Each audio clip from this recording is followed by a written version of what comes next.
Hi, how's it going? Alright, so in this detailed video, we are going to carefully explain how to properly sign up for the Zelle service using your Charles Schwab account, and you'll find that the overall process is actually going to be quite simple and straightforward to follow.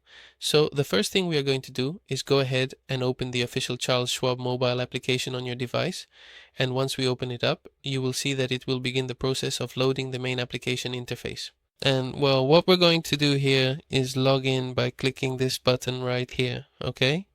This button will let us log in, and once we log in, we'll immediately see this screen here, okay? We're going to click on the three lines you see here, just click there. And here what we're going to do is look for the Zelle option, okay? Which is usually found under the transfer section. We look for that option and link our phone number or register our phone number with Zelle or our email address, okay? It's actually pretty simple to do. And well, if this video helped you, please leave a comment and subscribe.